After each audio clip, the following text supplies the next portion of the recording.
Okay, I would like to call this meeting of the Governance and Ethics Committee to order Monday, September 8th. Are we recording now? Yes, it started. Thank you. At 10:05 a.m., September 8th. I would like to read something since we're on Zoom. This meeting will be recorded. The Zoom application will notify you that this meeting is being recorded. Please press continue on the Zoom application to stay in the meeting. Use the raise your hand feature in Zoom when you would like to speak on an item, and also lower your hand when you finish speaking. Please unmute when called to speak and mute yourself when you are done speaking. If you're calling in by phone, identify yourself by name before speaking on an item. Press *9 on your phone to raise and lower your hand. Press *6 if you're participating by phone and wish to unmute or mute. Okay, so we have a consent calendar.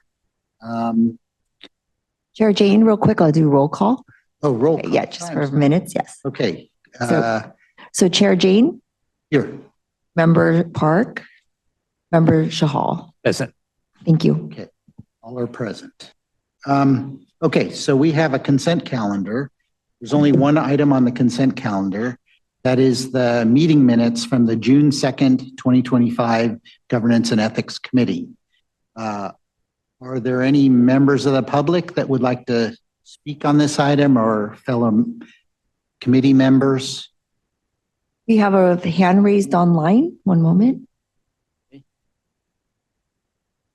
Wanda, can you hear us? Good morning. I don't know if I'm allowed to speak on something that is not, like at City Hall, on the agenda.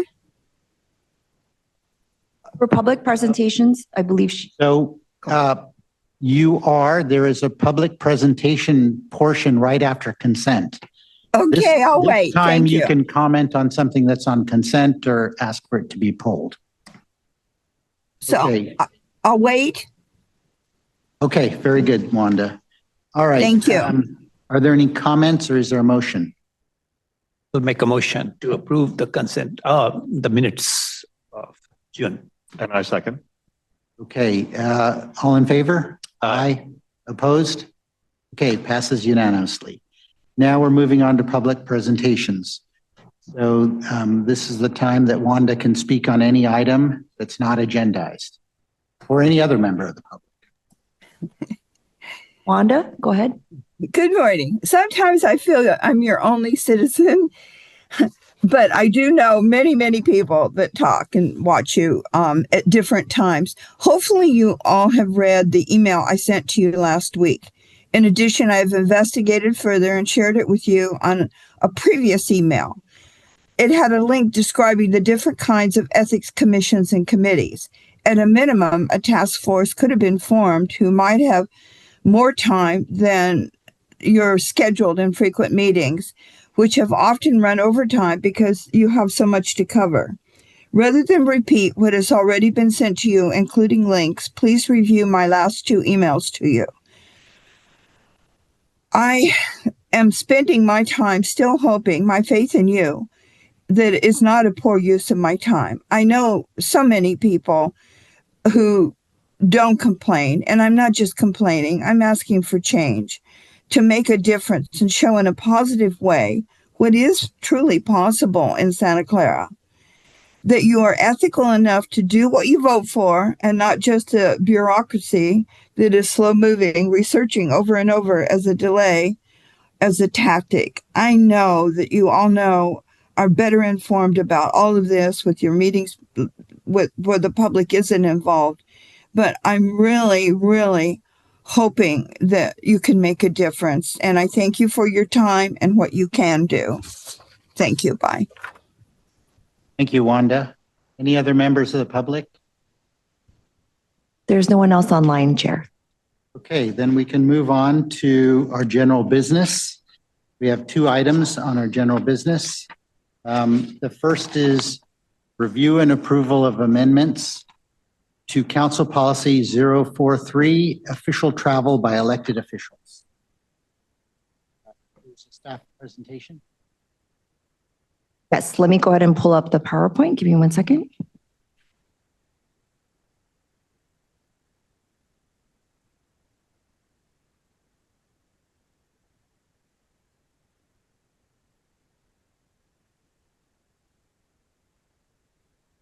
Thank you, Chair Jane. Maria Lett, Assistant to the City Manager. I'm going to go ahead and go over our council policy on item 2 for review and approval of amendments to Council Policy 043. So, hold on, there's a delay. The purpose of our policy here was to establish guidelines for official travel by City Council members in connection to your roles and responsibilities. The purpose of this was to bring back this policy. It was part of the Governance and Ethics Committee work plan to really look at the policy and provide clearer direction on travel, reimbursable expenses, and the procedures for consistency and accountability. As included also in your report to the committee, staff is also currently updating the city manager directive for the purchase card P-card policy. The P-card purchase policy would then update and assign credit cards to council members for official travel. So currently right now, the city staff is working on that. We did mention that in the report. Once that policy has been updated, staff would implement the policy and provide that training to the city council members for the proper use of purchase cards for official travel. So just wanted to note that. So if you look at the attachment, we did include a policy with yellow highlighted changes for proposal. So the key proposed changes for the policy include first the title. The original title was titled Official Travel by Elected Officials. So one of the proposed amendments is to rename it to Official Travel by the City Council. This would just clarify that the policy applies to the mayor and the city council members and not to the elected police chief and the city clerk. The policies that govern the city clerk and the police chief for travel, the auditor uses the city manager directive CMD 28 for travel, and that's also attached in your packet.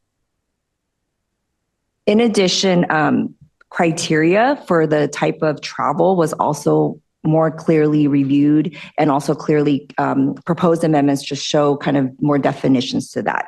So official travel retains the requirements in the policy that travel shall relate to the council members' quote, official duties, professional development, or representation of the city at regional, state, or national organizations that promote or advance the interests of the city. In addition, this slide is. In addition, local travel now is specifically defined as less than 50 miles or single day events. So prior to this, the policy did talk about local travel, in-state travel, out-of-state, and international. Here we just added some language to define that it's less than 50 miles for local, and in-state travel is now defined as travel exceeding 50 miles. And in the previous policy, it did have sentence that limited a maximum of 2 elected officials. So our proposal now is just to allow attendance by all city council members based on budget, and based on the Brown Act, ensuring that council members are present for any scheduled council meetings. Out-of-state travel was previously limited to a maximum as well of 2 elected officials, and now this changes where it's not stated that all city council members could attend an out-of-state travel. International travel was previously stated for a maximum of 3 elected officials per trip. The policy now changes this, where it also allows all city council members attendance by invitation from our sister cities or friendship cities for delegations that may require international travel.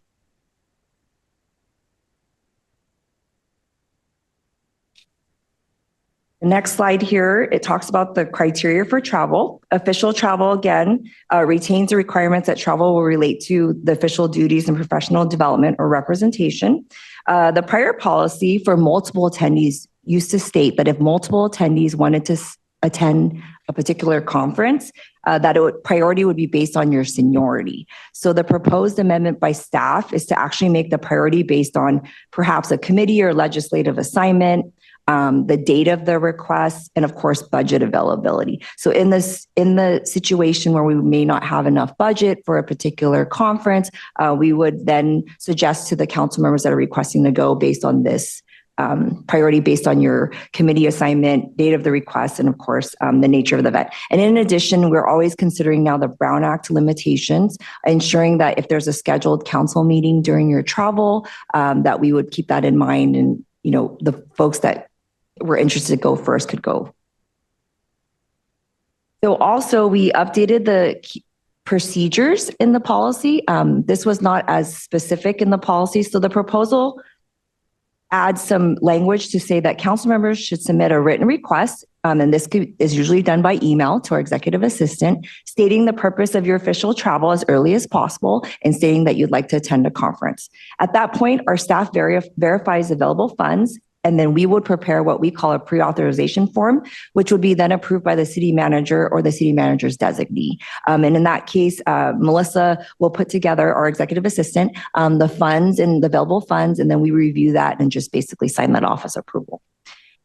And as part of the expense report, council members, when they return from their trip, are to provide itemized receipts due within 30 days. The previous policy said 15 days. We actually increased it to 30 days, allowing some time to gather the necessary documentation for your trips.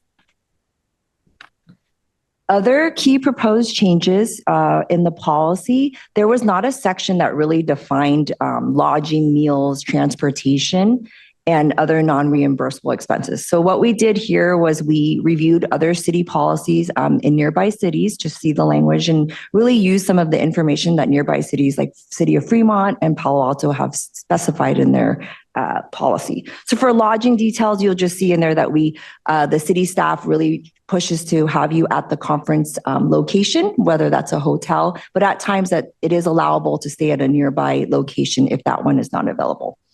In addition, for meals, council members' meals during authorized travel will include tips and incidentals. This is already in practice, but again, it's just language that we put into the policy. This is very parallel to our CMD 28, our travel policy for employees, which basically says that it's reimbursed for your meals up to the amount established by the GSA for the destination location. In addition, the policy added transportation details, which included use of bridge tolls, taxi, ride shares, Uber, all of that was just specified that those were all reimbursable expenses, that the receipts would need to be provided. And including airfare, we also put in some information saying if it was necessary, we would purchase refundable fares if there was a risk of cancellation. But for the most part, we try to book the best and lowest fare that is effective for your travel plans. And then, of course, non-reimbursable expenses include personal expenses, entertainment, alcohol, guest meals. And then if there was a reason for extending travel beyond the conference, that's always allowed. But for personal reasons, we would not reimburse the council member for the extended stay at a hotel or whatnot. In addition, we added some language regarding cancellations just to state that council members should notify staff promptly of cancellations just to avoid any fees when possible. In addition, we added a section on rewards. Here we wrote that council members may retain frequent flyer miles, hotel points, or rewards earned during the city travel. So what that means is when our staff books your travel, we may enter your frequent flyer miles if applicable for your airfare or hotel. The council member may retain those rewards during official city travel. However, if you use any of your personal points to use for a city travel, that would not be reimbursed to you for your value. And of course, this was actually in the policy. Promotional benefits or materials offered at no city expense may be retained.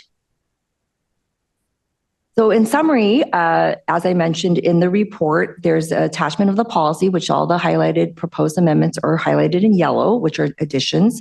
And so we're looking to recommend that we approve the proposed amendments to Council Policy 043 to be retitled to Council Policy 043 for the City Council travel.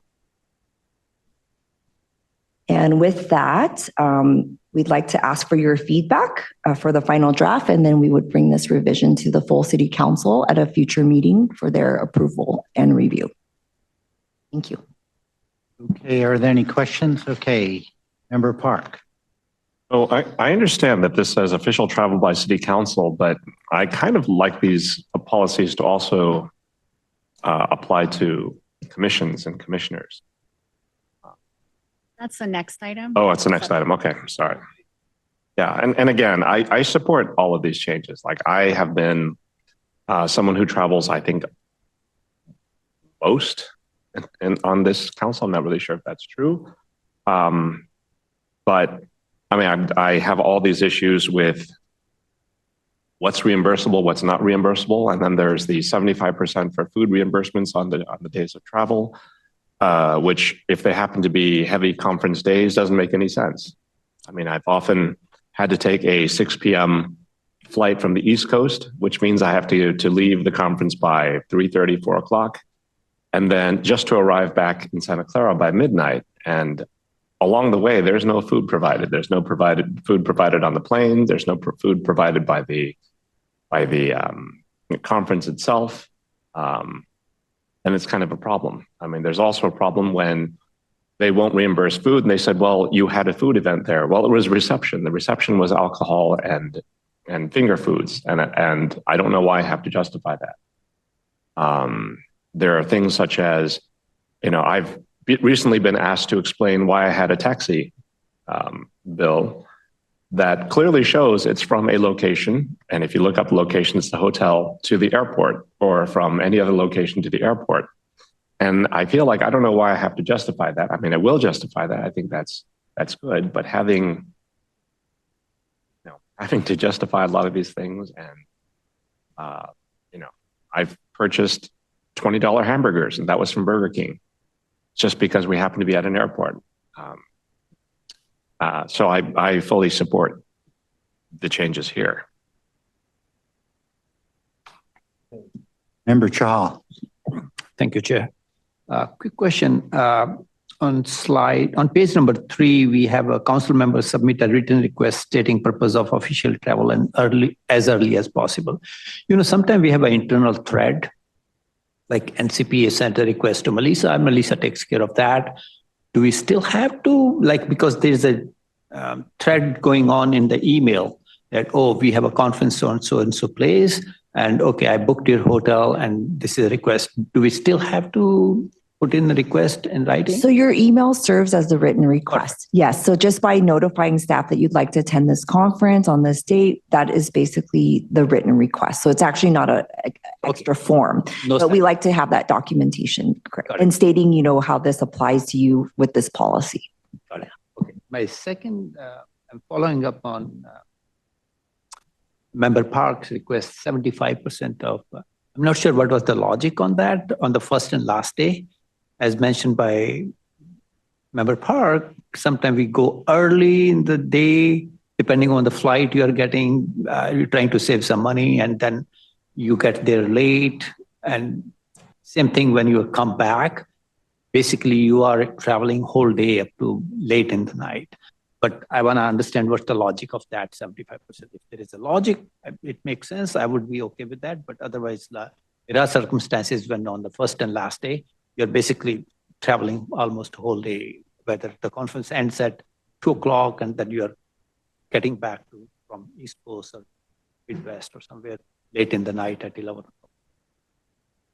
So when we worked on the proposed amendments, we did meet with our city auditor and also went through this. And so a lot of the information that we used for at least the meals was in parallel with the employee policy for travel. So the current city manager directive 28 for travel for employees includes this exact 75% per diem for the first and last day of travel. However, the committee here can recommend something differently so that it's the full per diem rate for first and third day or last day, if that is your recommendation. It doesn't have to apply like the employees, but this was something that staff was proposing, just paralleling it to the employee travel.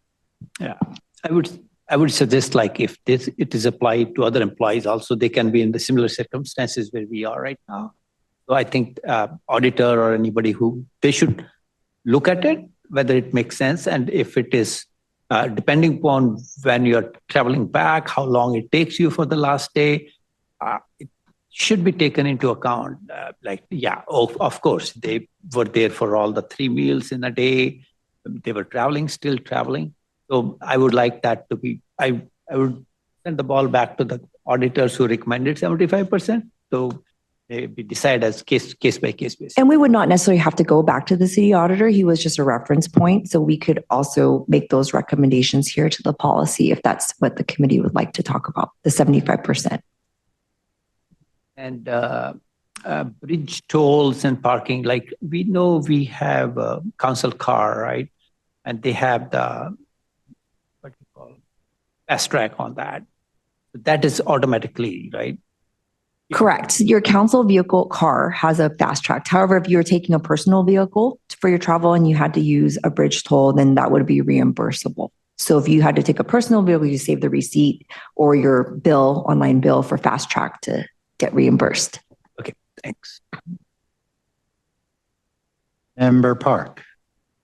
I don't know if the chair has comments. You want to take a turn?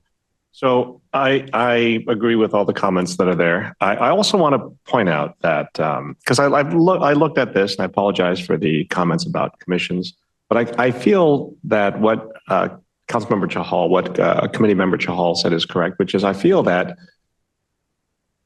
I don't know why anyone would be not included in these, because I feel that whether it's staff or commissions or anything else, it would have the same circumstances, which is the challenges that we would face going to an East Coast conference are general challenges. There's not any harder or easier because we're council members. Also, I'm looking at the policy and it says local travel, overnight stays would have to meet the criteria for official travel. And the criteria for official travel, when I take a look at it, doesn't really specify a lot of things, but I do know that even for one-day conferences in San Francisco, which is within the 50-mile distance, if they're happening at 8 or 9 o'clock, some cases, Sacramento, if it's a one-day conference in Sacramento, I feel that a overnight stay could be justified for staff, for council members, for commissions, because you would have to get up really early in the morning to make I've had a conference there start at 8:30 because of meetings and training sessions that occurred early, and having to get up at 4 o'clock, 5 o'clock to drive to Sacramento isn't necessarily the best thing. So I don't know if we want to expand the criteria, but even local travel, even conferences that don't have an overnight stay, I'd like to see some consideration for the timing, which could possibly justify an overnight stay or justify some additional considerations, even though it seems like it's a very short and very close conference. Thank you. Okay, I have a lot of comments. Okay, the first is that conundrum about going to a conference in, say, San Francisco, where the meeting starts early. I don't know why we didn't adopt the same policy that is in the commission's one, where if you're leaving before 6 a.m., it's covered. You can stay overnight. And if you're arriving back after 9 p.m., you can actually stay overnight. That's in the commission policy, but it's not in the council policy. I didn't quite understand why they're different. Would you like me to wait till you ask my question? I can ask that as well. Okay. Answer it if you'd like first. So the way this was written here for types of travel, there's nothing here that actually prohibits you for overnight lodging for either local, in-state, out-of-state, or international here. So it's not stated because it is allowed in the sense that if you have to arrive early, Sacramento actually is beyond 50 miles, so that definitely would be an overnight lodging situation. But local travel 50 miles or less, we did not put language in here specifying that because there's more flexibility with the city council members. If we want to be consistent with the commissioner travel, when we look at that, we could put in there, but theirs is very strict where it does say it matches the employee travel policy, which is if you can get to your destination, if you leave your home by 6 a.m., that would not mean that you would need an overnight lodging. Now, we did not put that in the council travel to allow for flexibility. However, when we review the next one, but if you would like to put that in here for consistency, we could. I would prefer to put it in there. Okay. Explicitly. Just, Right. it makes it leaving all by 6 consistent. a.m. Council members shouldn't really have any special privileges over commissions because they're volunteers and we actually get paid. Then the other question I had was, it's often confusing to me. Well, I'll go into this. Official travel. It says for any official travel that has not been pre-approved in the respective department's operating budgets, requests for travel approval must be submitted to the city council with sufficient time to ensure that if approved by the council, arrangements can be made before the first day of travel. So for council, we used to have this thing where we had these pre-approved meetings that you could go to. And then if you, like I go to this CivicWell conference, which I added, it wasn't in the original budget, but the thing was that here it says it requires approval by 5 votes from the city council, but I think we also made it that the city manager could approve it, right? Because sometimes you hear about a conference that you really want to go to, it's not on the pre-approved list annually, but there's not a council meeting in the time that you want to attend that. So it should be that the city manager could approve a conference that's not on the other list, or you can get 5 votes from the council. And Chair Jane, you're referring to some language that's in the existing policy, and we didn't actually bring that forward in the proposed. So in the last 2 years, when we worked on the operating budget, there is a section in the mayor and council budget that has a table with predefined travel conferences that are budgeted.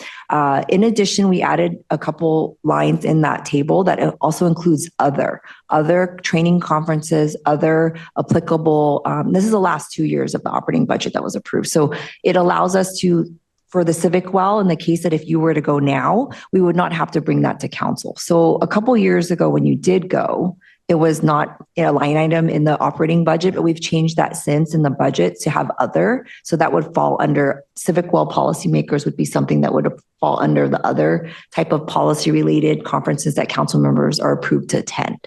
So the language was much more defined in previous budgets. So we have changed that in the recent approved budget. So the language you're reading actually wouldn't apply anymore unless it was something that just did not fit any of those categories.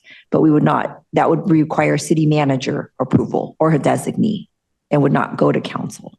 Right, but I didn't see city manager approval in here. I just saw 5 votes from the city council. And are you looking at the proposed one with the yellow highlights or the existing? Council policy 043, revised 9. This is the. So that's the current policy. So if you look at the second attachment. Yeah, okay. I didn't see that it was highlighted there. It's hard for me to read the 2 documents. And I can hand you a packet as well. Okay, so the other thing was, where it is, might be better to number these sections so that we could find them. I'm sorry.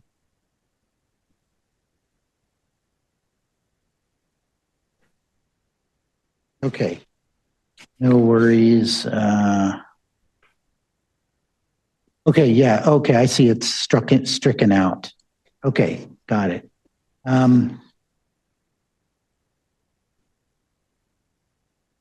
Yeah, it doesn't actually say approval of the city manager. But it's just stricken out. You don't have to have the 5 votes.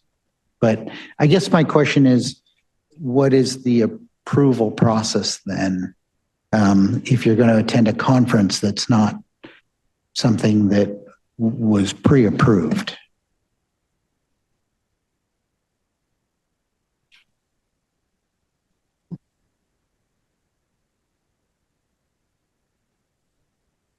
Because we struck out requests for travel requires 5 votes, but we didn't replace it with anything.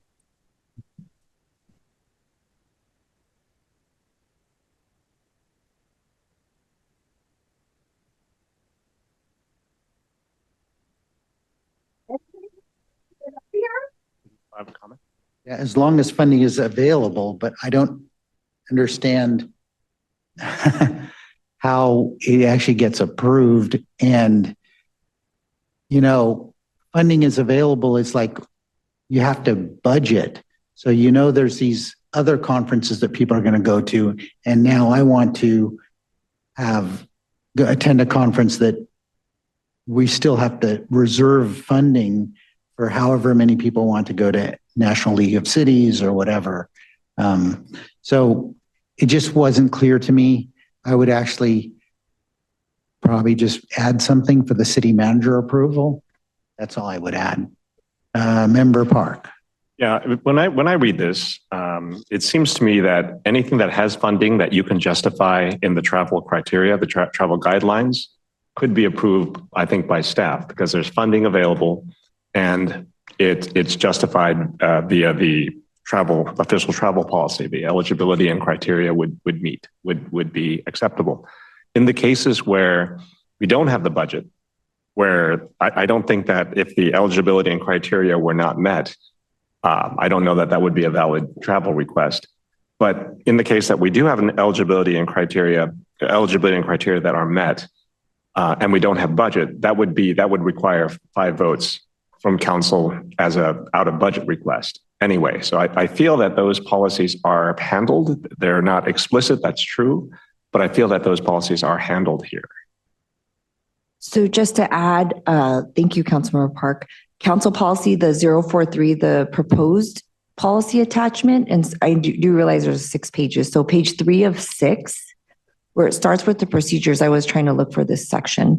The procedures section under travel arrangements, which is highlighted in yellow, that entire page, 3 of 6. There's a travel arrangement procedure there. The first would be council members would submit the written request to staff. And then secondly, staff would verify available funds and prepare the pre-authorization form. Then third step would be the city manager and or the designee approves the pre-authorization form. So that's where the approval would occur. In the case that the travel request was not aligned with the policy or staff viewed it that way, then that might be something we take back. If the city manager were to not approve it, then there would be a discussion at that point. But that's where we had listed it. That was the change. I see that. Okay. Okay. We're covered then. Okay. Okay. I had a question about the P cards. It said that you could pay for certain things with P cards. And I think you mentioned you're going to bring a policy back for what we can pay for with those P cards. Because it seemed like when I read it, there were certain things you could pay for, certain things you couldn't pay for. And it wasn't clear why those distinctions were there. But okay, so my next question is really about meals and lodging. So for meals, some agencies, they just go with the government per diem, and you could like not have any receipts and just accept the per diem. I actually had a problem once where I had a credit card receipt, but it didn't list the actual what I paid for because I didn't get that from the restaurant at the airport. So then the staff rejected it because we don't know if you bought alcohol. So in some cases, if you lost the receipt or you didn't get the receipt, they just say you get the per diem. You can opt for the per diem or you can itemize your receipts. And so I just didn't know if that might be an option to just say, I'm just going to accept the per diem and you save all that paperwork. Then the other question I had was that like when I go to NCPA conferences, there are some times when meals are not covered, you're like on your own. And then I will like find a friend that lives in Washington, DC and have a meal with them. And so we're sharing appetizers, we're getting, a single check, whatever. How how do I mark what's mine and, on a single check, or do I have to get an individual check with a friend? I'm kind of confused as to how this is usually dealt with.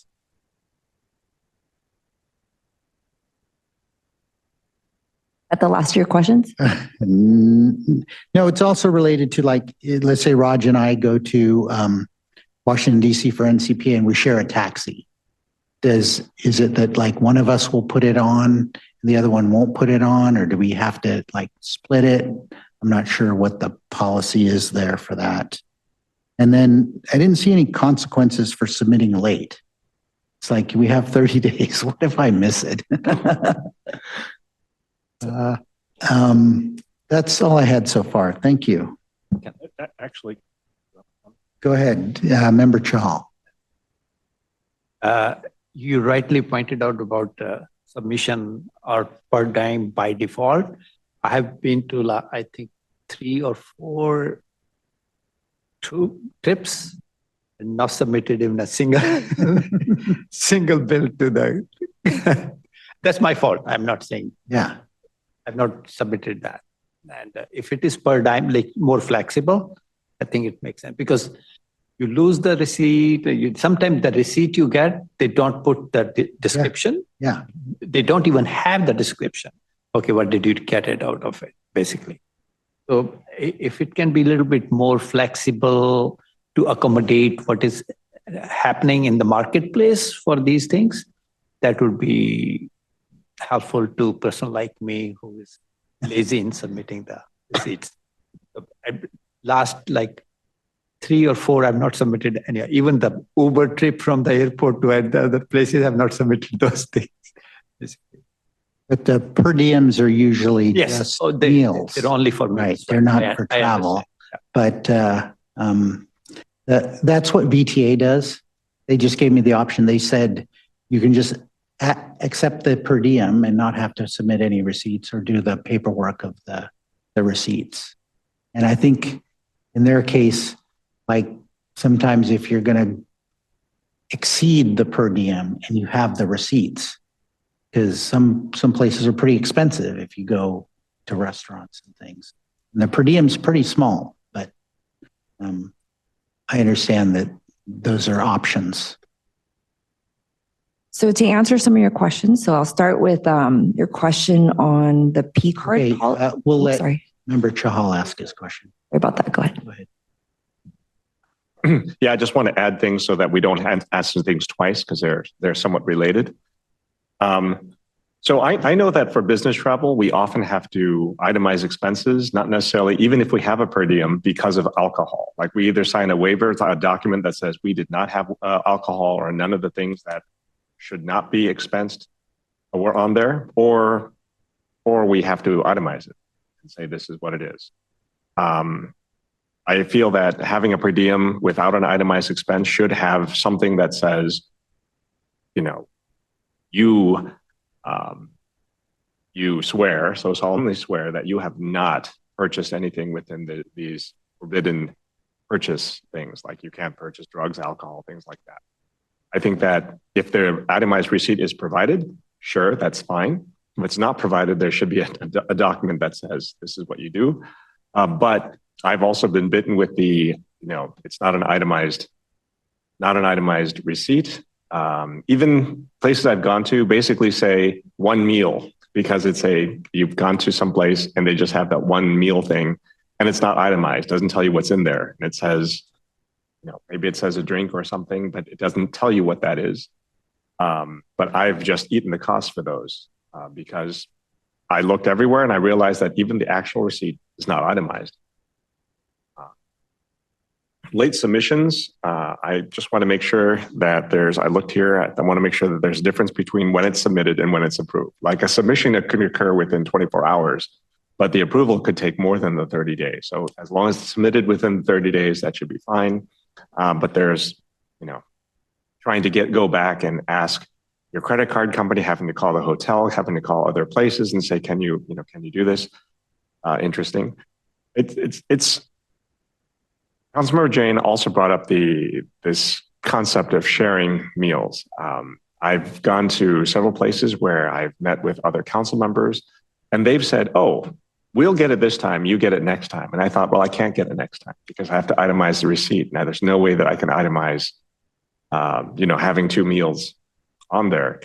What I have done is I've gone through the receipt and I've struck out some things that were from other people. But I feel that if there were a policy on per diem, and it doesn't matter what's on there, that would be better, because the concept of I'll get this time, you get it the next time, that is pretty common. It's kind of awkward when you say, no, I'm the one of the 3 that I'm going to get my own receipt.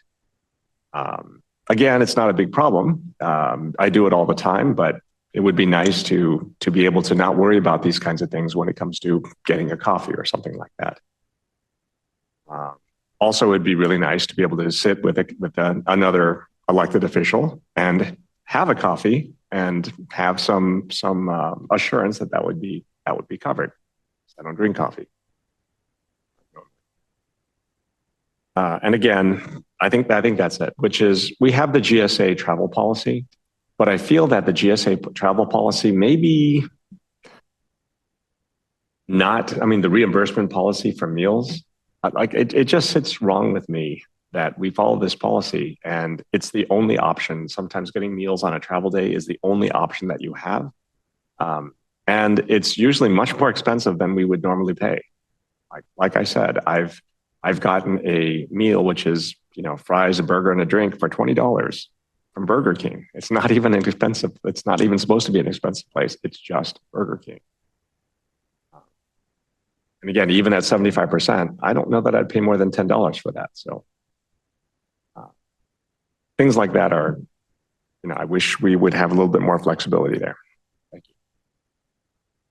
Do you want to respond? Yeah, go ahead. Sure. Thank you, Chair Jane and committee members for your comments. So to respond to the questions, so for the first one, Councilmember Jane, you said the P card policy and some of the reimbursements in this policy are very clear about what's not reimbursable. So when the P card policy that's being worked on does come out, it will have also include a whole policy what's not reimbursable and what you should be using your P card for. That will be very much outlined in the policy. So our city finance department is working on that. It'll be specific to the mayor and council. The idea is for the card to be checked out when you first day of travel, you leave and you come back. The same situation where you're booking airfare with staff would still occur. You would not be having to do that. You wouldn't be responsible. You would get that support from our office where they would still book your travel. It would be really for use when you're traveling for meals or whatnot, but you would have to comply to what is outlined in that future policy. So they would probably list the same non-reimbursable expenses. So it's best that you're not using the city purchase card to do those expenses. But again, that will be brought to you at a future time. The meals. So what I'm hearing from all the committee members is the first and last day, perhaps having a full per diem rate versus 75% is something that you're looking to consider for this policy due to travel and times and just the inconvenience of that. And again, we had paralleled this travel policy to our employee one. So we took what was already in our city manager directive for employees and paralleled some of it. In addition, the receipts, the itemized receipts. In research of other cities, there were some cities that did the per diem and required itemized receipts. However, it is looking at that background, GSA per diem rates is really the ideal way to have a amount for where the destination is. But in some agencies, it was basically said that the agency can decide on the process. So if an itemized receipt was not one of the things that should be part of the process, that could absolutely be an amendment that you motion to change. And that way itemized receipts would not be necessary. You would just get the per diem rate for your local travel. There was one other city that had I think it was Cupertino in their travel, where it said if they went beyond the per diem rate of their GSA rate of that travel, they could go to council and get approved the additional reimbursement of the meal. Let's say you spent a little bit more and it was higher than the per diem rate. There was that option. That was only city that kind of spoke to that. The rest really just said per diem rate. So again, those are just some options that the committee could consider not having itemized receipts, or having an option to request additional funds approved that's beyond your per diem rate. Now, as far as lateness, Chair, our committee member Park was correct. It's within 30 days that you submit receipts to us. So it's really encouraged that all of the receipts, if we're doing the current policy, are submitted to our executive assistant upon your end of your travel, and to gather all those receipts so that we can get reimbursed. And I believe Councilmember Park mentioned having some sign thing with that, not that you wouldn't be purchasing thing, but I believe that with the policy, it wouldn't be necessary to have something signed. You would just be, as official travel, you should just oblige by the policy. You wouldn't have to sign anything in addition. But if the committee were to propose that we do not use itemized receipts, it's up to the committee to discuss. I think I answered all of the questions. Let me know if you have anything else. I did. The 75% is kind of inconsistent with the CMD 028, because in CMD 028, they say non-overnight travel.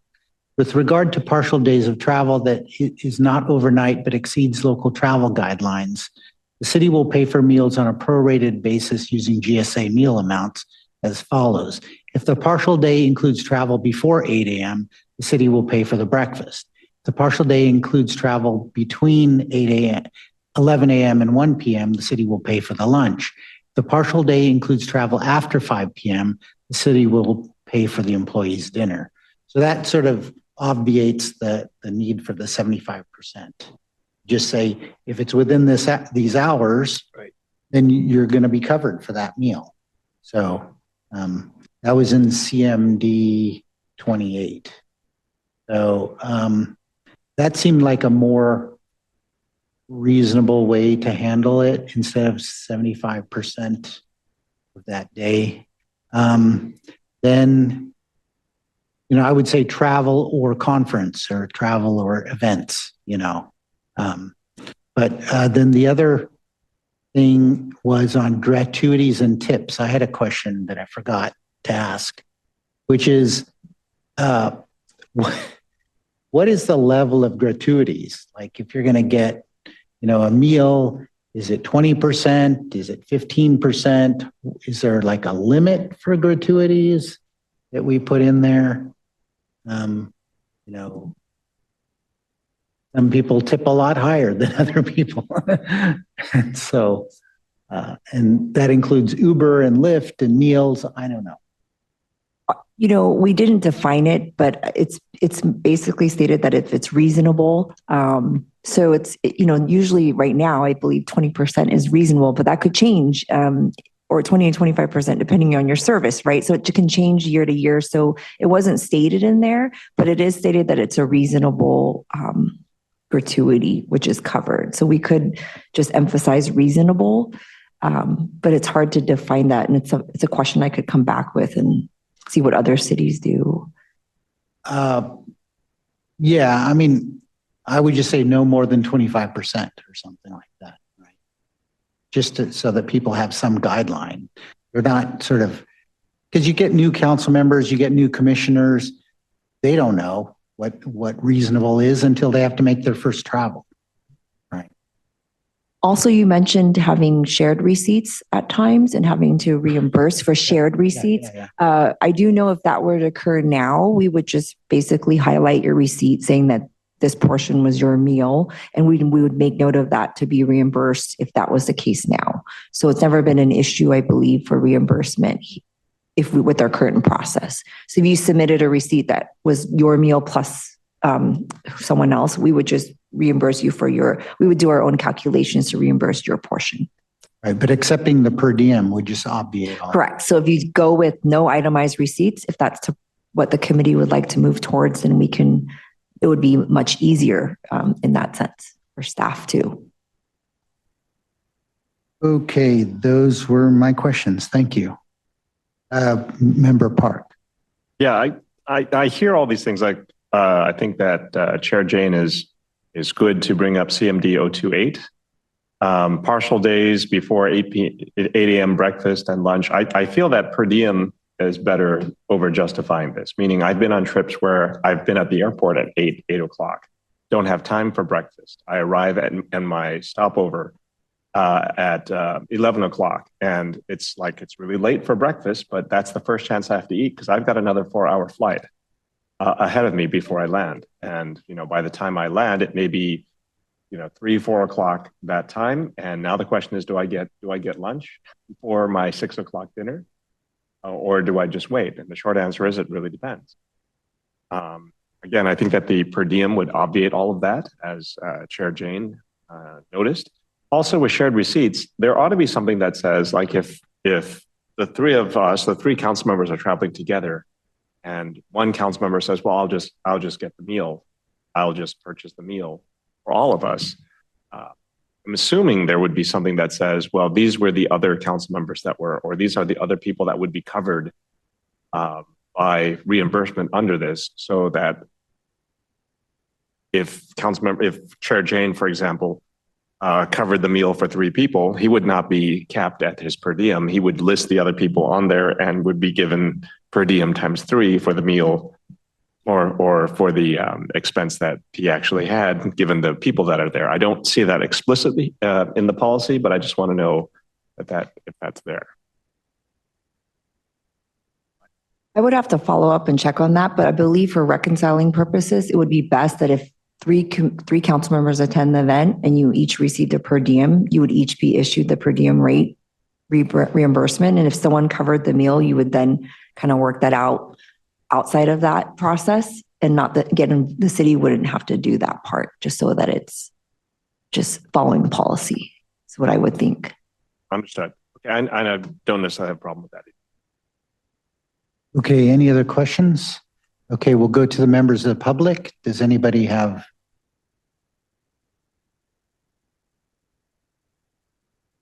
There are no hands raised online. No hands raised. Okay. So, we have a staff recommendation here to approve the proposed amendments, but it seemed like there were a number of changes that might require coming back to us. Or do you know the changes that we're looking at making? Do you have to get approval for those, like the per diem? Chair Jane, we would not have to go back to anyone else in the city. So you could make those proposed changes that we just talked about right now, which was adding specific language for, I heard 6 a.m. For travel for local, and then as well as making the first and last day per diem full rate, not 75%. That's something you could do today as a proposed amendment. And also not having itemized receipts is what I heard was something you were considering. Could be done as a proposed amendment. I would not have to go back, because I did look at other cities' policies, and they were some of those did practice that. So it's not against any rules per se. Okay. Unless you want us to bring you back a cleaner policy, we could do that as well before you go to full council. So that's up to your discretion. Well, I leave it up to my fellow committee members to make a motion. But I do another comment. Okay, Member Park. So I'm thinking this through. Like, I heard what you said. For example, if one member, if we all went to a conference and one member paid, we would work that out, amongst each other. But that doesn't really work, because one person has the receipt, unless we ask for 3 copies of the receipt, and then we do that. So it kind of just makes things kind of awkward again, right? Do you have a proposal? Well, again, I just like the idea. When I think about business travel, I put down the people. I write down the people that partook in the meal, and we would reimburse based on the eligibility of all the people that were written down. Right. Okay, Member Chahal.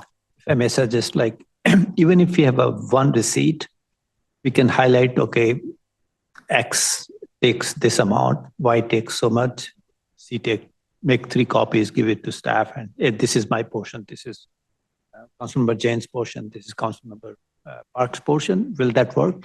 That is correct. So if you were to go to a conference today with our current policy and you had covered the meal for 3 other council members, we would take your receipt, and then for each travel expense, we could portion that.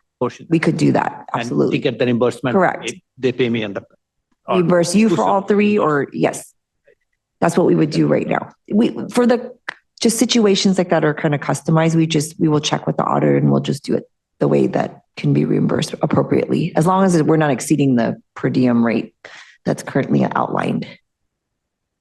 Okay, I just don't want to get a situation where I have to know what committee member Jahal had versus Chair Jane, and I want Chair Jane coming back to me and say, I did not order the steak, at this place. So it's just one of those things where I just think being able to write down the people that partook in the meal,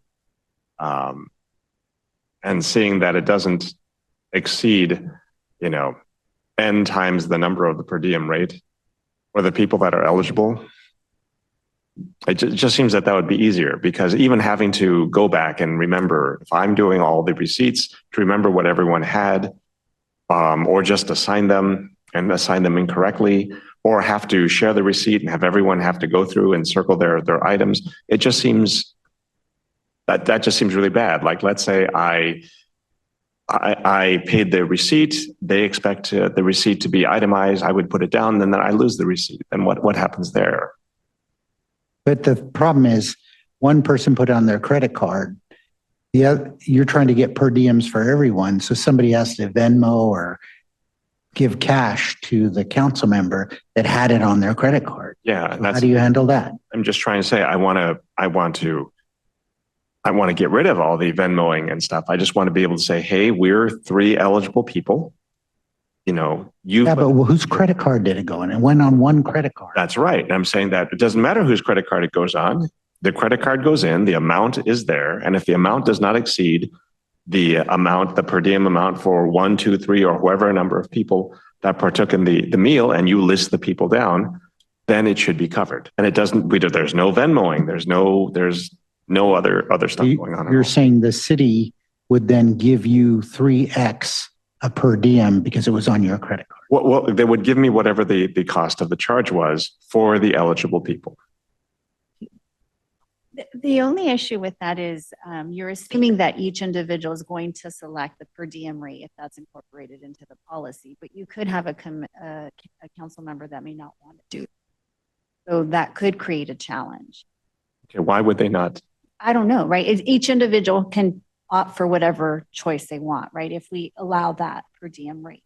So it would be up to each council member to decide if they want to take the per diem rate or get reimbursed for the actual expense. So that's an individual choice if we were to include that in the policy, not a blanket, it's going to automatically be this way. Because then I could have a council member that says, I don't want the per diem rate, because the per diem rate could potentially be lower versus the reimbursable. Oh, so I thought the reimbursable expenses would be up to and not exceed the per diem rate. So if you're telling me that, and we got to check, right? We got to determine what the GSA rate is going to be for if we were to allow a blanket per diem rate, right? Because someone could still theoretically go to a dinner and exceed that per diem rate. Oh, so per diem can be whole day, right? And you can spend extra on one meal, but you can skip one meal, but you'll still be covered. Yeah. Okay, but you're saying that let's say that the per diem rate is $50 per day, and I want to go to a $60 dinner. I can expense the $60 dinner outside the per diem rate. I would think that the per diem rate would be, this is how much you get. If you want to get the $60 dinner, that's fine, but we're only expensing up to $50 and the extra $10 is on you. But if you're saying that we can forego the per diem rate and get anything we want, I'm like, oh my goodness. Right. The only thing that I would want to change then is the 75% for first and last day of travel, because those don't make any sense to me. Right. Okay, or maybe it's a motion. for itemized expenses. It's whatever get rid of the 75% for first and last day of travel. If you have an itemized expense, it's whatever the itemized expense is. And if you don't have an itemized receipt, then you are limited to per diem. Councilmember Park, can you make a motion? I can try. So again, but I'd like to get some feedback on this. Sounds like So I hear your concerns about how it can differ, but I would propose that if the committee proposes amendments that are very much clear to staff how we would reimburse. So if you would like to go with the no itemized receipts, then it would just be the per diem rate of travel in that location. You would just get that check to you, like a check saying this is the amount you're getting for the day. And you could spend that on meals per policy, however you'd like for that day. If you get into who's covering the meal, and then if we should give you 3 per diem rates for that can complicate the process very much for staff. But if in case that happens, again, we would just give each individual their per diem rate for the conference. If you don't want itemized receipts, it would again make this a little bit easier, but it's up to the committee how you want to propose the motion. Okay. I just defer to the committee. Because I realize that per diem means per day, but it's possible that the per diem may be for one meal and you have 2 meals. One is itemized, one is not itemized. There would be maybe there would be a per instance expense, but again, I'm thinking that let's say you go out and get a coffee or something like that, which I think would be itemized, but who knows? Councilmember Park, will you make a motion? Okay, so make a motion for these changes, which are the proposed changes in here, policy title change, the types of travel change. Do I have to list them all?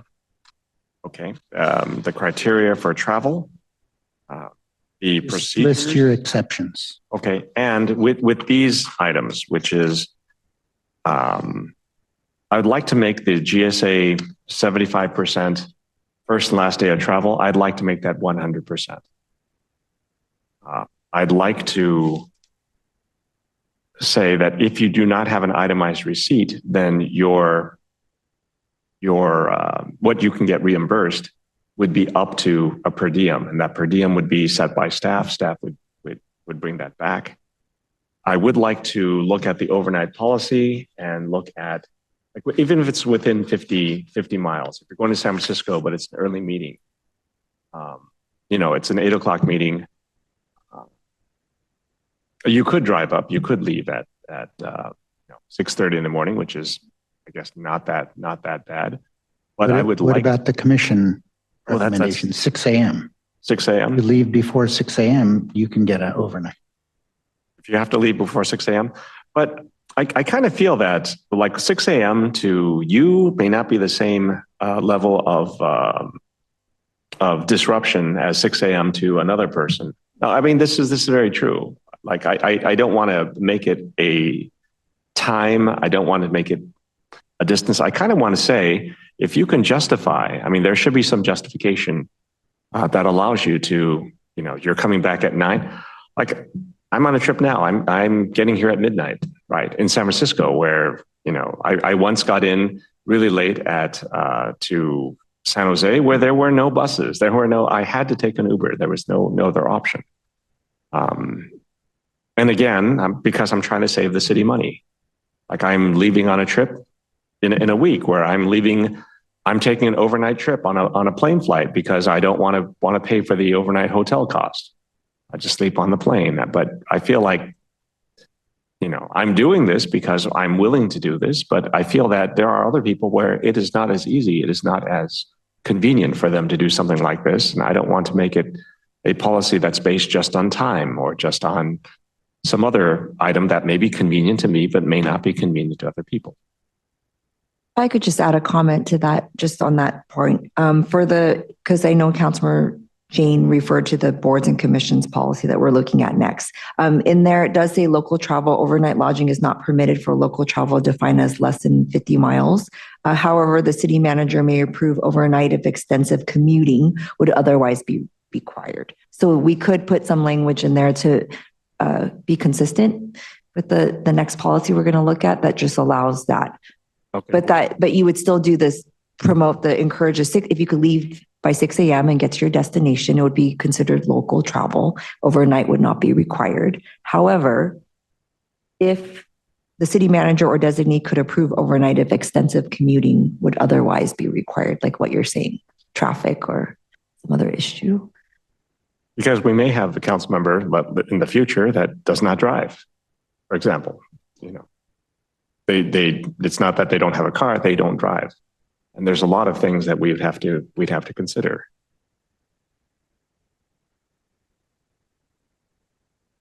So would you like me to repeat back the motion, or did you want to talk a little bit more? You can repeat back the motion. So the motion is to accept the proposed changes in the staff recommendation to the policy, Council Policy 043, with the following amendments. For GSA rates for the first and last day of travel would be changed from 75% to 100 of the GSA rates. And the itemized receipt could be submitted for reimbursement, or if there was not an itemized receipt, they could receive up to the GSA per diem rate for the day as a reimbursement. And overnight lodging, we would add specific that if you could leave by 6 a.m. to the destination, overnight lodging would not be allowed unless there was a exception made by the city manager's approval for other commute issues. Is that correct? There's also a overnight for late arrivals. Right. We don't have to be specific to the reason, but there could be reasons to why you may need overnight lodging. Yeah. Okay. All in favor? Aye. Opposed? All right. Passes unanimously. Okay, we can move on to the second item on our agenda, which is item number 3, review and approval of proposed amendments to Council Policy 006, guidelines for commissioners' attendance at conferences and training events.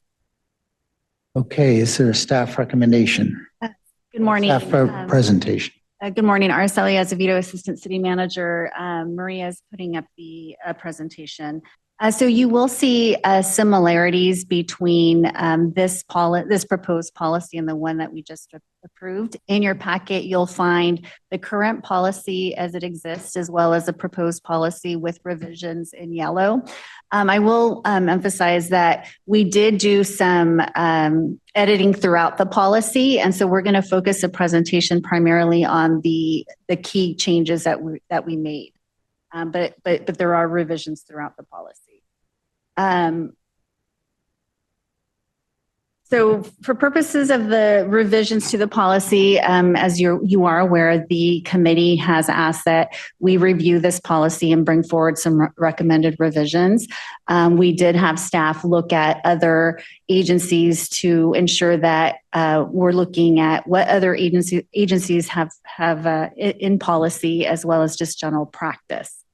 So the purpose of the policy is to provide amendments before you to improve the clarity with regards to travel for commissioners, board members, and committee members. So the current policy focuses primarily on commissions, but there are 3 categories of bodies that we want to make sure that the policy covers. So the revisions do provide clearer direction for members when it comes to travel, reimbursements, and reporting. We want to ensure that public funds are used wisely and that the process is clearly understood by all committees that are interested in traveling. So as I mentioned, I'm going to focus on the key changes to the proposed policy. So the first item is the title itself. So if you look at the current policy, it focuses only on commissioners. Because we have 3 categories of city advisory bodies, we want to make sure that the policy applies to commissions, boards, and committees. So we did provide that clarification. And we want to just make sure it's clear that anyone in those 3 bodies can use this policy. When it comes to the criteria for travel, we do have a section in there that precludes a lodging for travel under 50 miles. So we did want to be mindful that someone that has to go to San Francisco may have to get up early. And so we wanted to be open and flexible in allowing those members to stay overnight if that were the scenario.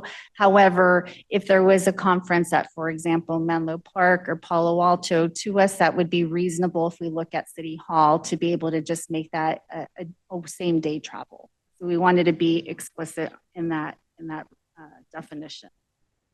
We did add a new section for procedures. The members must book early to secure discounted rates and avoid late fees. Itemized receipts and documentation must be submitted within 30 business days. Again, that's just submission of the receipts, not the actual review and reconciliation of those. This is a new emphasis just to ensure timeliness and accountability. And also just ensuring that people submit them because they could lose them or, mistakenly throw those away by accident. Expense reports must show compliance with the policy. If not, costs may be borne by the traveler. So if a member doesn't submit those receipts, they may not get reimbursed for an item that they're requesting to be reimbursed during that travel. The policy also clarifies what's not reimbursable. The current policy doesn't have anything, and we want to be very clear that personal expenses are not reimbursable. If you purchase alcohol, guest meals are not reimbursable, and extra costs that may be incurred for personal reasons. Moving on to reimbursable expenses. So lodging would be reimbursed for approved overnight travel, including the night before and the night after.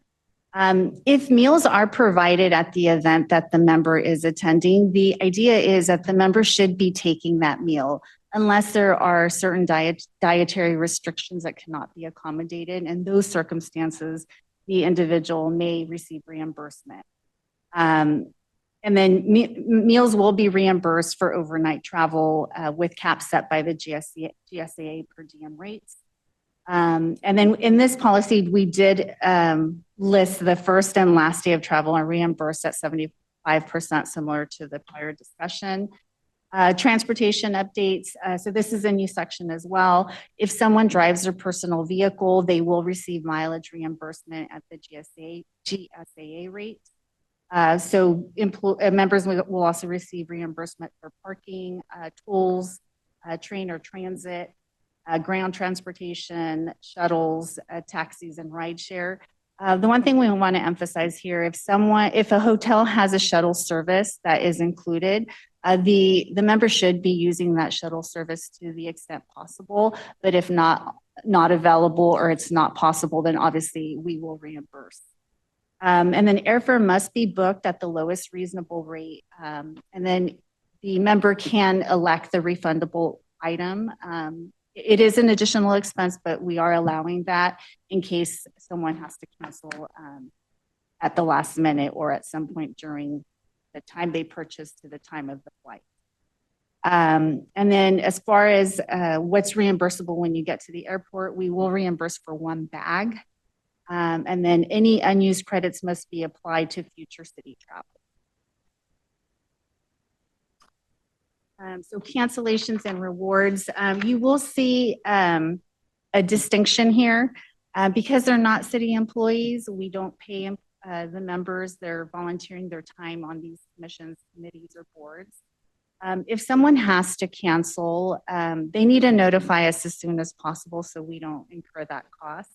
If for some reason someone fails to do so, and there is no extenuating circumstances, then we are recommending that they be disqualified from attending a future event for at least 6 months. There has to be, we believe, a consequence for that. So rewards, similar to the prior policy, if someone uses their own frequent flyer miles, hotel points, or rewards, they may retain those. And then promotional benefits or materials offered at no city expense may also be retained. So the recommendation before you is to adopt the revised policy with the yellow revisions that highlight the key changes. But as I mentioned, there are revisions throughout the policy that are not highlighted. We just did some wordsmithing to make it sound clear. With that, we're available to answer any questions that you may have. Anybody have any comments? Member Park. So, I mean, it says members must notify staff promptly of cancellations. Well, I don't know what promptly means. Maybe it's listed in the policy. It's not listed in the policy, but within reason. You know, if we booked the hotel 2 weeks ago and you know that same week later in that week that you're not going to be able to attend, you should notify us instead of waiting like 24 hours before. As soon as you're aware that you're not going to be able to attend the event, you should notify us as soon as possible. The actual text says if travel arrangements must be canceled, members are expected to notify staff as soon as practicable to allow sufficient time to avoid or minimize additional costs to the city. Failure to provide timely notice may result in the member being disqualified from travel for at least 6 months. Okay, I mean, I can think of a lot of circumstances. I mean, think of business travel where I have had to miss a business travel flight or a business trip. And there were a lot of circumstances where the person I was traveling with was not able to go, and therefore I wasn't able to go. And I didn't know that until the day of travel because they were in a car accident or something like that. And, you know, and I just feel like there's a lot of extenuating circumstances. We can make them up all day, but I feel like to have this, you know, but it says may disqualify member from travel for 6 months. So it's just a disincentive. So I kind of agree with the disincentive, but having it there, I think it's a good thing to have it there to remind people that yes, as soon as possible, let us know. There are some consequences. So I think that's good. The actual details don't care about as much, but I just want to make sure that we understand that, you know, the day of travel, people may not know. And if they have a reason for that, well, that may not necessarily disqualify them. That's correct. I mean, and we did vet that out in extenuating circumstances. You mentioned someone may get in a car accident on the way to the airport, for example. Obviously, we would not basically prohibit that person from attending another event. That was an unextenuated. Understood. And then the changes that we made to the previous policy, I'd like to see those changes as well, which is the GSA 75% to 100% per diem rate for non-itemized receipts. I don't think we changed the overnight policy, but again, I think there's some flexibility with the overnight policy because here it says, you know, prohibited, overnight lodging prohibited for local travel. And I think, well, I can think of certain local travel, which would be fine, even if it doesn't start at 6 a.m. For example, I may have a flight at 8:05 or something like that, which necessitates me getting up at 6 a.m., but the flight itself doesn't leave until 8. So we do have the similar language that the city manager may approve overnight travel if extensive commuting would otherwise be required. So we do have that flexibility already in the policy. Okay, because I realized another thing. I've written notes in here, but it wasn't until I didn't scroll down that even taxi costs. Like I just had a trip where I got a receipt, but for some reason the receipt, the cab driver's machine didn't have the correct date and time. It showed it was January 1st, 2005, but there's nothing I could do about that.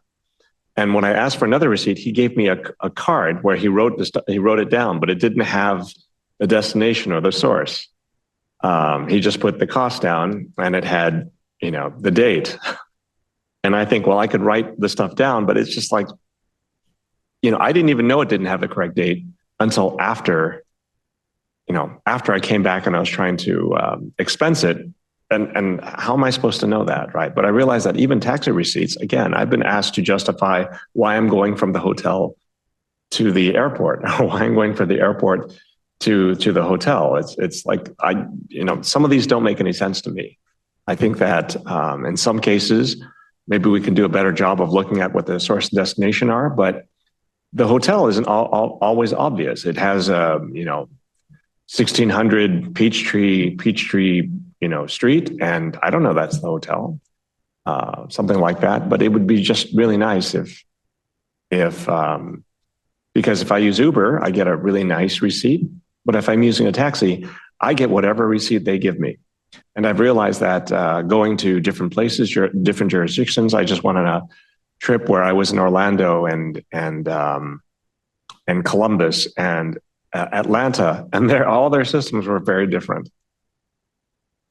So those are my comments. And just to respond to your comment, we do recognize, staff, that there's sometimes there's some issues where there's, like you mentioned, the taxi where you didn't have a great receipt. So for our reconciliation purposes, we do have forms for ourselves that we have to submit if we lose a receipt or there's something's not correct. And it could be that staff is just asking you for details. It's not to justify it, but it's really for us to just document it in our paperwork to the auditor to ensure that, hey, this was the appropriate taxi ride, but we just need to justify why the receipt was wrong or it's not shown as such. So it's not really that staff may be asking to justify, just asking for details. So when we do fill out the forms that are available to, if you lose a receipt or something's not enough documentation, there are options to do that. And that applies to commissioners, employees, and to council members' travel. Okay, because I think the addition that I'd like to make is if you have a taxi receipt, and it's kind of like you have two taxi receipts. One's going to the airport, one's going to the hotel, or one's coming back from the airport. I don't know. I'd like some way to be able to expense those without having to have a proper receipt. I mean, because I did get a proper receipt. It's just that the proper receipt that the taxi cab gave me does not follow the guidelines of what we require. And there's no way for me to retroactively do that. In fact, in one person, when I told him I needed a receipt that had the source and destination, said, just write it down. He gave me a card. He gave me a blank card. I could have written down anything, right? But I didn't do that. But it would have been nice if there were a little bit of flexibility, because I know that we have some flexibility with meals. We talked about per diem for meals, but I realized that like taxi costs and things like that is another one of those. I cannot control it. Things are whatever they are from the company that is providing the ride. Sometimes there's a local ride share that is not Uber. I chose not to take those because I didn't know what their receipts or what that system would look like. And so I've actually been disincentivized to take some of the local travel options because I'm thinking very hard about how I justify this to staff. It sounds like staff has an exception policy. There's a form. You could use that form. Okay. So any other questions? Okay, I have some questions. So one of the problems that I have is that our committee members, they volunteer their time and they apply to committees. I'll just give the example of Planning Commission. When I was a planning commissioner, I didn't really understand housing law and all of those things. So I would go to these APA conferences, American Public Planning Association meetings, and I'd learn a lot. And I want to somehow encourage our commissioners and committee members to attend these conferences.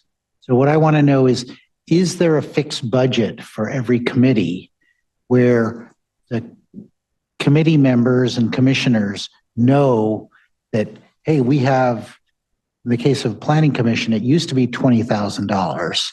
Then it got reduced to $10,000 during economic downturns. And I don't think it ever went back to 20,000. So what I'd like to know is what are the budgeted amounts for commissioner training and travel? And I'd like to understand how those are set, who sets them? Do they come to council for us to set them? Because I personally I don't know what the numbers are, but I don't think they're enough. So to answer your question, there is a commission budget by commission. So you specifically are asking about the Planning Commission, but I can give you the others as well. So the Planning Commission currently has a budget of $17,365 for fiscal year 25-26. If I look at actual expenses for the prior two fiscal years, they spent less than that. So in 23-24, they spent approximately $6,300. In 24-25, approximately $9,700. So the staff that staff the commission would have that budget. So it's a department. So in this case, it would be the CDD department. So that budget is a line item in their budget, and it's to be used only for the Planning Commission. So what we can do is we can inform the staff of each of the commission's boards and committees to inform the members that there is an allocated budget for training that could be utilized, and they could help find trainings that might be beneficial to the members, especially newer members that serve on those commissions or committees or boards. So we can certainly go back and do that. But just to give you a sense of the others, so the Civil Service Commission has a budget of $507. 507, yes. And honestly, that budget is really if they wanted business cards, type material, that sort of thing. There really isn't much travel to do because the Human Resources Department does provide the training to any new commission member that sits on the board. Then I've got... Yes. There's no conferences for civil service commissioners to understand how we set the requirements, because right now for civil service, there's a whole, this better than I, but a whole, interview process and requirements process that makes it difficult to hire people, right? And we've been sort of relaxing some of those when we have instances where we're really not able to hire people in some of the positions that we have. So it seems like civil service commissioners would need to get some training and understand what other cities' best practices are, because otherwise we're sitting in kind of isolation in So the Civil Service Commission is governed by the civil service rules, right? So they are unfortunately limited to what they're able to do based on the civil service rules. So when they, for example, they adopt their work plan for the year, we do come forward and give an update and some background on what other agencies are doing. And give recommendations on what they could be looking at. But the HR department is providing that background. And then there's also a board of review, which listens to any appeals before the commission, such as a formal discipline appeal. So in that case, we have the city attorney's office that provides an overview and training on the expectations and requirements of a commission member who's going to be sitting at a board of review, because it's essentially a mini trial. The city presents their case, and you have the employee and or their representatives presenting their case and the types of questions that may be asked. That process is reviewed and training is providing by the Civil Service Commission. We could look at if there's anything else that other agencies do, but right now we haven't been doing that type of training outside other than internal training. Because an example was sometimes you have plan check review people. And right now you have to have this very specific degree, but it seems like a mechanical engineer or a civil engineer could be a plan checker, but they don't have the actual training and certifications to do plan check. And then when we're short staffed, so it seems like sometimes there's certain job positions that it's very difficult to hire for. And it might be good for our civil service commissioners to be able to go to a conference and talk to other civil service commissioners. Say, how is your city solving this problem? You can be able to get plan checkers. So we could look to see what other civil service commissions are doing with respect to training that's provided to new commissioners or existing commissioners. So we'll take that back to the Human Resources Department to explore that a little bit more for consideration. So then moving on to the Historical and Landmarks Commission currently has a budget of $8,524. In 23-24 fiscal year, they spent approximately $5,400. In 24-25, approximately $8,100. Then I've got the youth. So the Youth Commission has a budget of $241, and they haven't spent any money in the last 2 fiscal years. The Parks and Recreation Commission does not have a budget. The Senior Advisory Commission does not have a budget. The Salary Setting Commission does not have a budget. The Cultural Commission, Visual Arts, has a budget of $12,529. They have not spent any money in the last 2 fiscal years. Again, we'd have to go back to the staff to find out exactly why, so we can certainly take that back. The Cultural Commission has a budget of $4,579. Nothing spent in the last 2 fiscal years. The Cultural Commission / Cultural Events Sound Engineering Agreement has a budget of $24,480. Nothing was spent in the last 2 fiscal years. And the Cultural Commission Cultural Events budget of $15,953, and nothing spent in the last 2 fiscal years.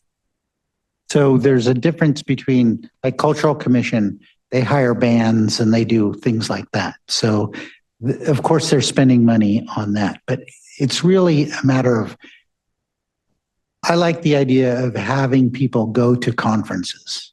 And I think the staff that supervise these commissions should be encouraging the members to attend these conferences and basically spend the whole budget. If we budgeted for it, it should be spent, because we're just getting better commissioners, people that understand it. And, I didn't see anything there for BPAC, right? And so there's lots of bicycle conferences. There's the Bicycle Summit, the Bicycle Coalition runs every year. And I would expect that all the BPAC commissioners would go there and have their expenses paid for travel and such. So the reason why I bring this up is because as a planning commissioner, I found it very useful to go to these trainings. And since these people are volunteering their time, I think we should provide these types of perks, get them better trained so they could do their job better. So we'll commit to going back to the staff of each of these committees, boards, and commissions, and make sure that they're communicating to the members that there is funding available, and encourage that training be provided, and ask staff if they can identify potential training that might be useful for the members to assist. And that may mean perhaps contacting other agencies that have similar boards, commissions, or committees to see what type of training, if any, they provide. We can take that back. Okay, and my last question is, who sets these budgets? So this is coordinated with the budget office. So what they will do is look at prior year actuals and work with the department to set the proposed budget for the next 2 fiscal years. So it's a coordinated effort between the department that staffs the commission, committee, or board, as well as the finance department, and ultimately supported by the city manager. And finally approved by council. Okay, very good. Thank you. Member Chahal. I do second that. I think we need to look into the process of youth, $241 only, that there are some very good conferences within the region locally for the youth, like Climate Action. They had that conference. So I think we should be encouraging our youth as well as other commissions. I've just picked up youth and you just picked up Civil Service Commission. So I think there are opportunities to help our commissioners and committee members to get up to speed and go beyond what we are doing inside the box, basically in Santa Clara. And we should be looking at budget for all of the, I know this is not on the agenda today, but as a side note, we should be looking in a totality basically, so that we are able to help them better. And with that, I can make a motion to approve the staff recommendation along with the lines of changes we did for the council travel documents, basically. If anything addition, let me know. So I can second that, but I do have some more comments and we should go to the public. Oh, sure. Yeah. I'll take my motion back till we go to the public. I can make it again. Yeah. Any members of the public wish to comment? We do not have any hands raised, Chair. Okay, so we have a motion and a second. I know it's not exactly agendized, but I think you get my point of encouraging the training. I really think that's important because we have these policies for how people get reimbursed and what they could spend, but if nobody's going, it's kind of like, why? So we have a motion and a second with those changes. Comments by Member Park. Yeah, so I'm looking at the Cultural Commission. You're saying there's Cultural Commission. There are 4 different like areas that Cultural Commission was looking at. And those were almost $60,000. Am I correct? And I think for every single one, there was no spend in the last 2 years. And that's $60,000. Is that true? I'm hearing. So yes, it's so I've got Cultural Commission's Visual Arts at 12,500.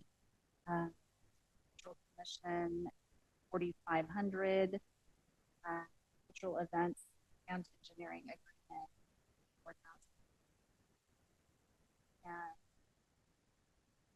No, and the cultural events 18,900.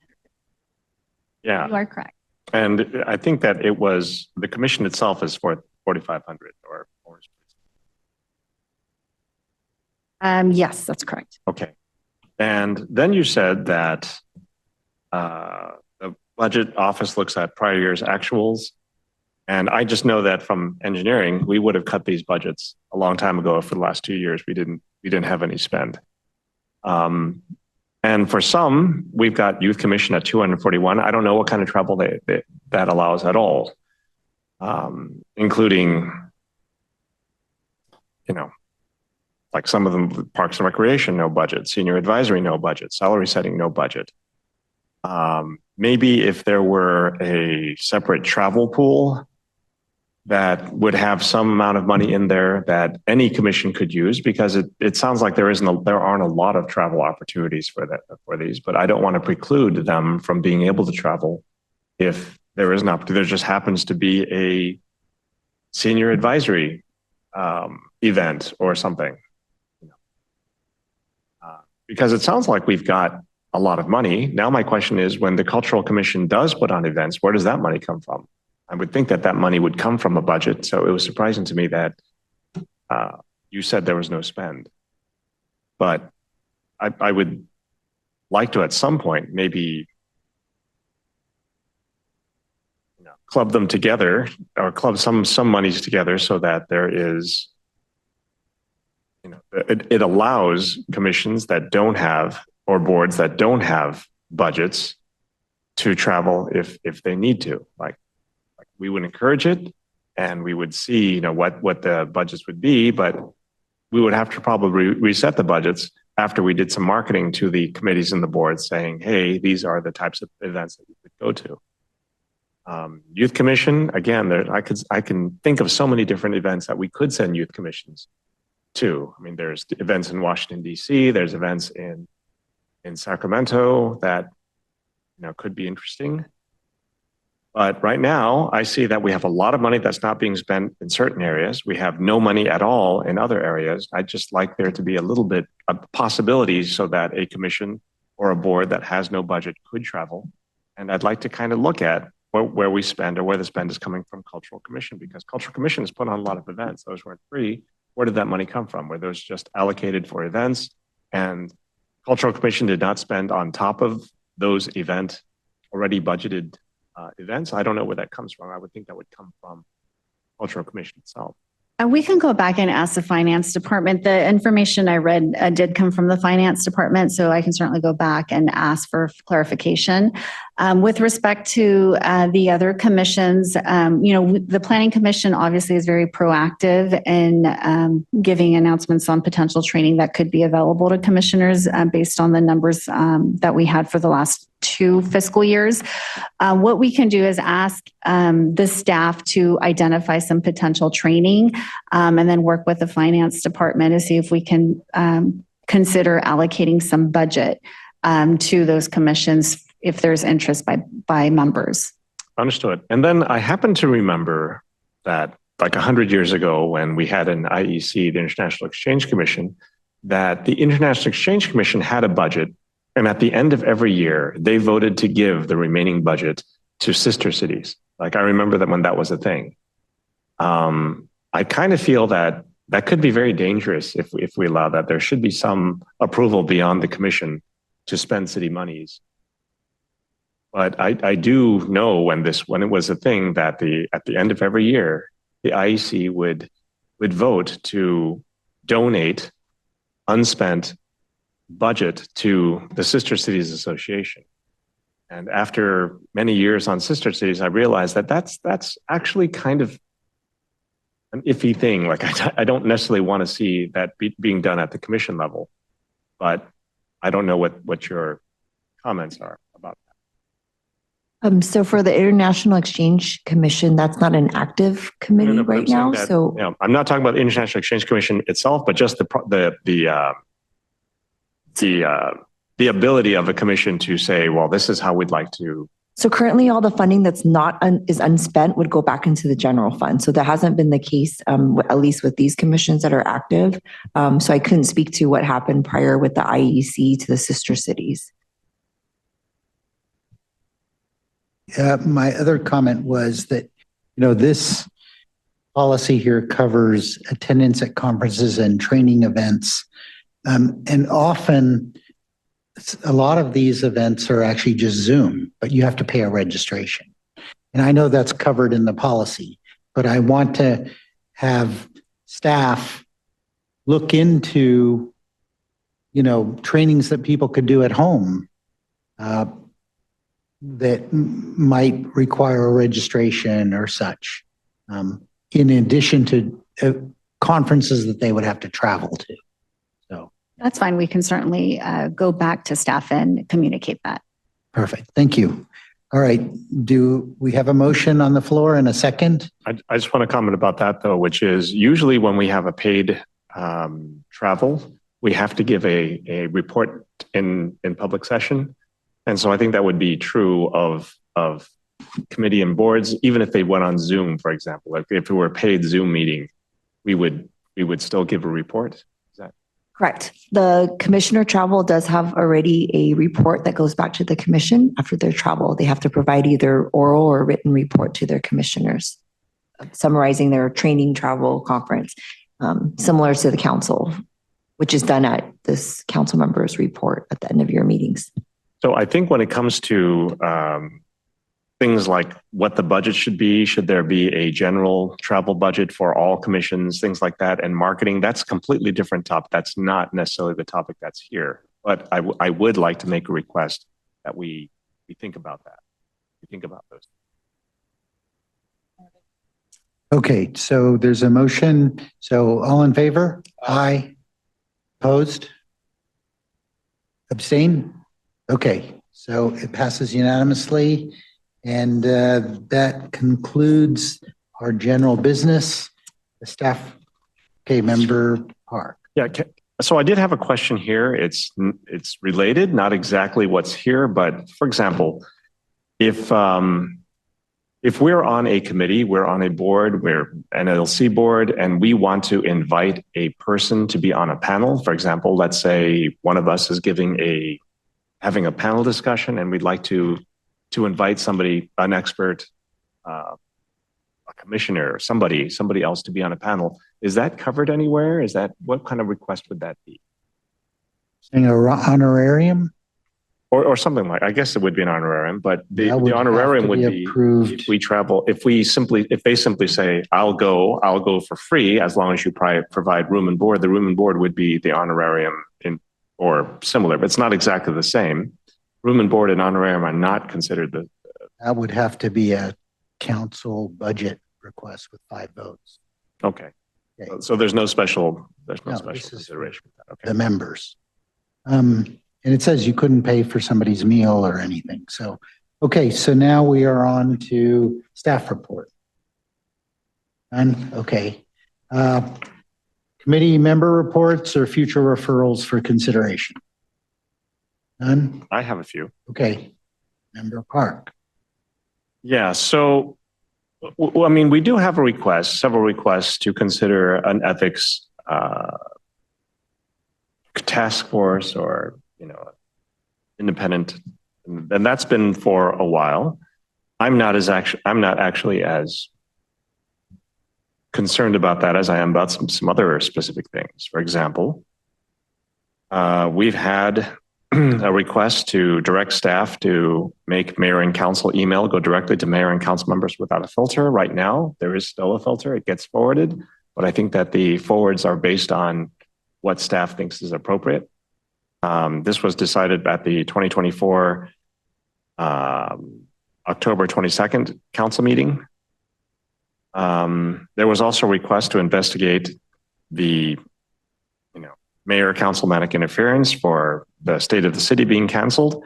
There was a report that was going to come out. I believe that council was waiting for a staff report. I don't know if that staff report would be appropriate for it to come to governance and ethics first, but that is something that was also approved last year or stated last year, and not seen that.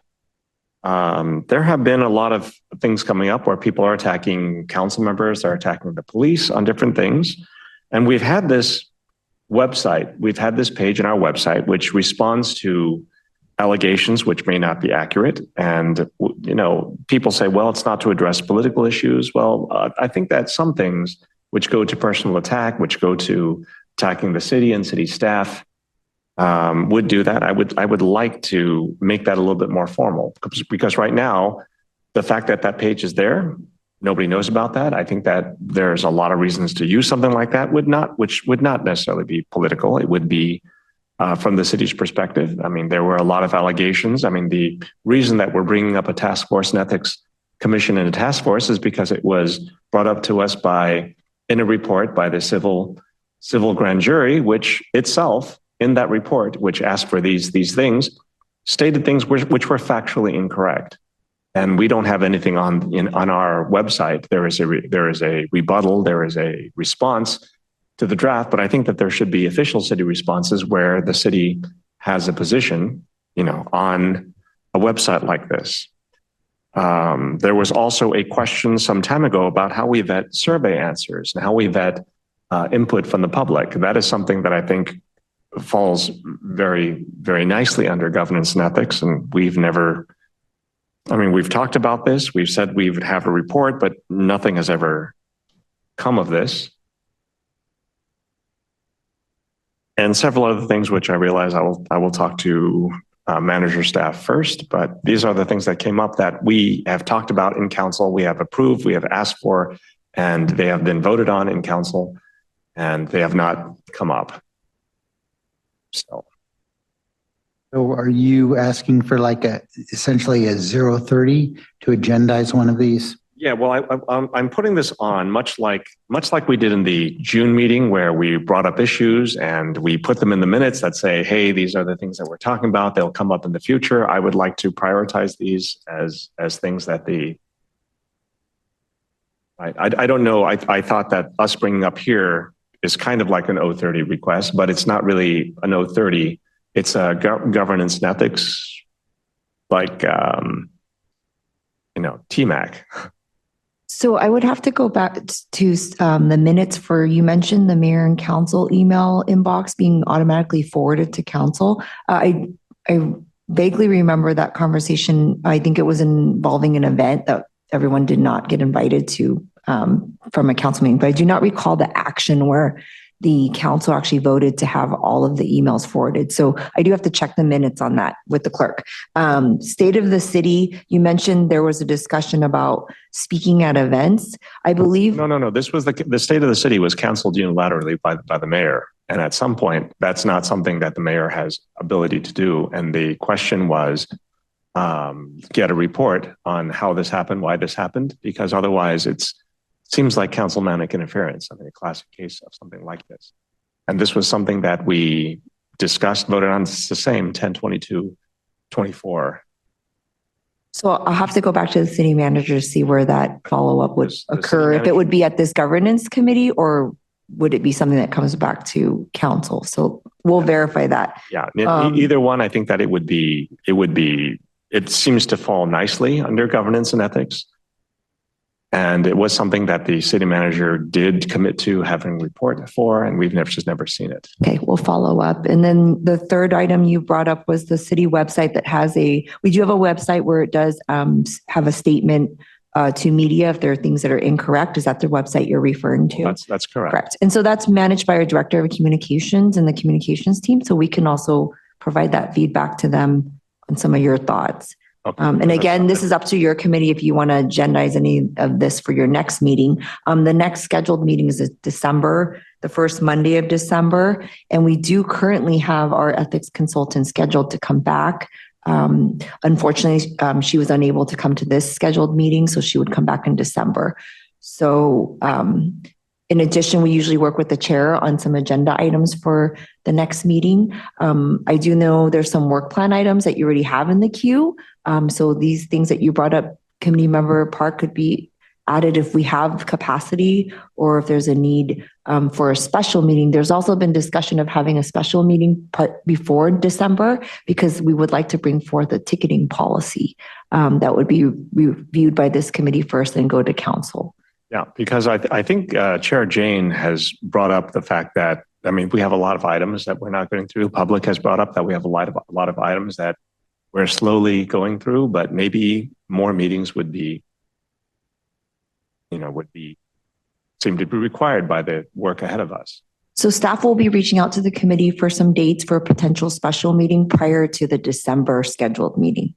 So that would give us one more before December to go over a few items. Okay, because I mean, even the items that we had today, they weren't necessarily big items. It took a long time. I think one reason it took a long time is that these are the only items in front of us. And as a result, I feel that we can go through them with a little bit more detail.